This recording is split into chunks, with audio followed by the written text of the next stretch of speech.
আপনারা ব্যাটে বলে সমাজদার কে লিয়ে ইশারায় কাফিয়া লাস্টে বুঝে যাবে ইনশাআল্লাহ। 21 নম্বর আয়াতে বলছেন, 22 নম্বর আয়াতে আল্লাহ সুবহানাহু ওয়া তাআলা বলছেন, ক্ষমতা পেলে সম্ভবত তোমরা পৃথিবীতে বিপর্যয় সৃষ্টি করবে আর আত্মীয়তার বন্ধন ছিন্ন করবে। আচ্ছা, নামাজের সাথে যাকাত, আকিমুস সালাহ, আতুজ যাকাত বহু জায়গায় বলেছে, তাহলে বোঝা যায় নামাজ যেখানে যাকাত সেখানে। ক্ষমতা পেলে আত্মীয়তার সম্পর্ক ছিন্ন করবে, এই কথাটা কেন আসবে? ক্ষমতায় গেলে বলে না, যে যায় লঙ্কায় সেই হয় রাবণ। ক্ষমতায় পেলে যাদেরকে সাথে নিয়েছিলাম, যাদেরকে সহযোগিতা নিয়েছিলাম, তাদের যে চেতনা, তাদের যে চিন্তা ভাবনা, এটা সম্ভবত তোমরা আস্তে আস্তে ভুলে যাবে। কিছুটা আমরা দিক নির্দেশনা পাই, এটাকে বলে ইসলামাইজেশন। আপনি কোরআন হাদিসে যা বলেছে তার সাথে আপনি বাস্তব জীবন, এটা তো কালজয়ী, কিয়ামত পর্যন্ত এটা অনর, একটা দাড়ি কমও চেঞ্জ হবে না। একই সূরা 25 নম্বর আয়াতে আল্লাহ সুবহানাহু ওয়া তাআলা বলছেন, যাদের কাছে সঠিক পথ সুস্পষ্ট হওয়ার পরেও, আই রিপিট, সঠিক পথ সুস্পষ্ট হওয়ার পরও তারা পিছনে ফিরে যায়, শয়তান তাদের জন্য তাদের কাজকে সুন্দর করে দেখায় আর দেয় তাদেরকে মিথ্যা আশা। এটা বললাম সূরা মুহাম্মাদের 3টা আয়াত। কোরআনের সূরা 10 নম্বর সূরা একটা আছে, সূরা ইউনুস। শুরুতেই বলেছি সমাজদারকে ইশারায় কাফিয়ে, শেষে বুঝে যাবে ইনশাআল্লাহ। এই সূরার 12, 13, 14 আয়াতে খুব সংক্ষেপে বলে যাই, মানুষকে যখন দুঃখ ক্লেশ স্পর্শ করে তখন তারা শুয়ে বসে দাঁড়িয়ে আমাকে ডাকতে থাকে, অতঃপর আমি যখন তাদের দুঃখ ক্লেশ দূর করে দেই তখন সে এমন ভাবে চলতে থাকে মনে হয় যেন দুঃখ ক্লেশ স্পর্শ করার কারণে সে আমাকে কখনো ডাকেইনি। ভুলে গেছে যে 36শে জুলাই, 35শে জুলাই কত মানুষ রোজা রেখেছে, কত মানুষ সারা রাত জেগে দাঁড়িয়ে কান্নাকাটি করেছে যে কালকে কি হবে আমার ছেলেটা রাস্তায়। যখন 36শে জুলাই পার হয়ে গেল, আজকে 100 ডেজ পার হয়ে গেছে, অলরেডি রাশিদ ভাই বলে গেছেন। এটা কিন্তু এই যে অবিসংবাদিত এই বাণীর মধ্যে লেখা আছে, মনেই হয় যে তারা আমাকে কখনো ডাকেনি। এভাবেই যারা সীমা লঙ্ঘন করে তাদের কর্মকাণ্ড গুলোকে আমি চাকচিক্যময় বানিয়ে দেওয়া হয়েছে, মিথ্যা আশা দিচ্ছে, চাকচিক্যময় বানিয়ে দিচ্ছে, মনে হয় আমরা অনেক কিছু করে ফেলবো। মনে রাখতে হবে, এর পরের আয়াতে বলছেন, তোমাদের পূর্বেকার বহু জনগোষ্ঠীকে আমি ধ্বংস করে দিয়েছি যখন তারা বাড়াবাড়িতে লিপ্ত হয়েছিল। এর পরের আয়াতে বলছেন, এটা দিয়ে আমি শেষ করে দিব, অতঃপর তাদের পর, এই জালিমদের পরে তোমাদেরকে পৃথিবীতে তাদের স্থলাভিষিক্ত করেছি এটা দেখার জন্য যে তোমরা কেমন কাজকর্ম করো। 100 ডেজ পরে আপনাদের কিন্তু দেখা হচ্ছে, মনে রাখবেন। আমরা এই পিছনের দিকে যদি একটু যাই, এই জাতি স্পষ্টভাবে দেখেছে কার কবরের মাটি সরানোর জন্য চেষ্টা করা হয়েছিল। সেই বজ্রকণ্ঠের আহ্বানে এই দেশের স্বাধীনতার সূচনা হয়েছিল। শহীদ রাষ্ট্রপতি জিয়াউর রহমানের কবরের মাটি সরানোর চেষ্টা করা হয়েছিল।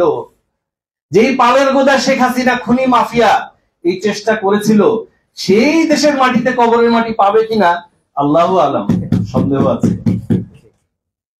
মনে রাখবেন, কাকে ভিটা বাড়ি ছাড়া করার চেষ্টা করে তাকে সমূলে উৎপাটন করার চেষ্টা করেছিল, মানুষের মন থেকে সরাতে পারে নাই। বারবারের আপসহীন দেশ নেত্রী বেগম খালেদা জিয়া তার জীবনকে বাজি রেখে বিদেশ থেকে ফিরে এসে সে অন্ধকার কুঠুরি জেলখানায় তিনি নিজেকে সেখানে বসিয়েছেন, তারপরেও আপোষ করেননি।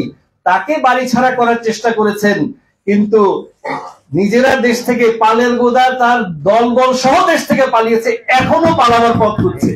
100 ডেজ পার হয়ে গেছে, প্রবাসী সরকার করার ঘোষণা দেয়, এখনো নিজেকে প্রধানমন্ত্রী দাবি করে। একটাবার লাইভে ভিডিওতে আসার সাহস হয় না, হায় রে আমার প্রধানমন্ত্রী। তাহলে পিছনে ফিরে যাওয়ার চেষ্টা করলে মনে রাখবেন, পিছনটা খেয়াল করে দেখতে হবে। মনে রাখবেন, কার মেরুদণ্ড ভেঙে দেওয়ার চেষ্টা করা হয়েছিল। আগামী দিনের রাষ্ট্রনায়ক, দেশ নায়ক জনাব তারেক রহমান বিদেশ থেকে একটা স্কাইপের মাধ্যমে, ভাবতে পারেন এত বড় একটা সবচাইতে জনপ্রিয় রাজনৈতিক দল, আপসহীন দল, সেটাকে কিভাবে এত ষড়যন্ত্রের মধ্যে ধরে রেখেছেন আপনি ভাবতে পারেন?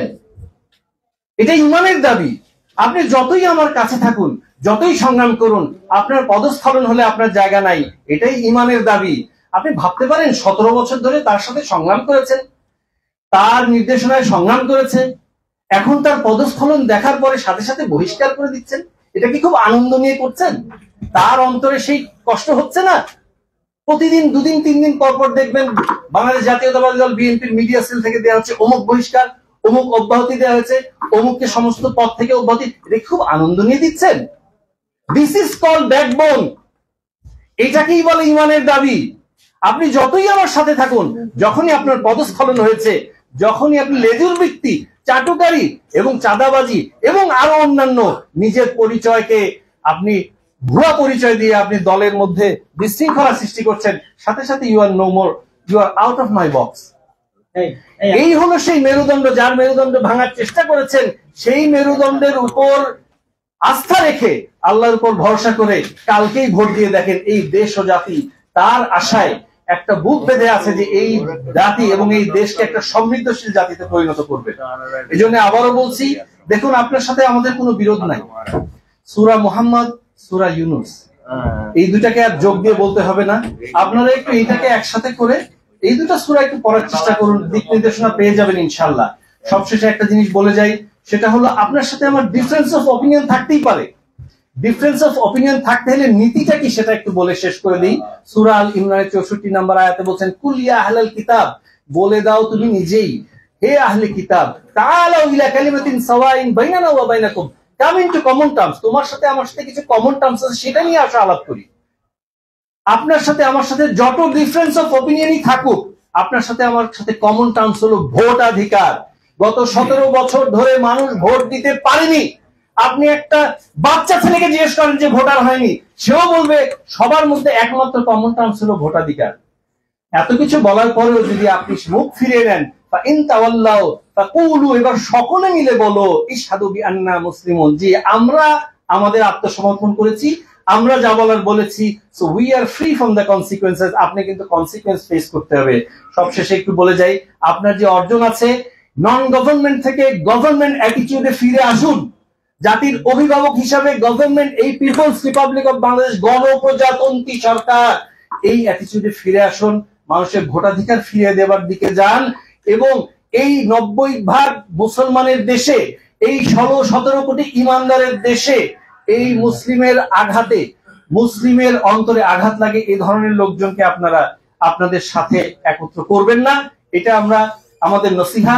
সবশেষে সবার সুস্বাস্থ্য দীর্ঘায়ু কামনা করে আবারও আপনাদের এই দেশ বাঁচাও মানুষ বাঁচাও আন্দোলনকে ধন্যবাদ জানিয়ে, আমাকে আমন্ত্রণ জানানোর জন্য সবাইকে ধন্যবাদ জানিয়ে বিদায় নিচ্ছি। আসসালামু আলাইকুম ওয়া রাহমাতুল্লাহি ওয়া বারাকাতুহু।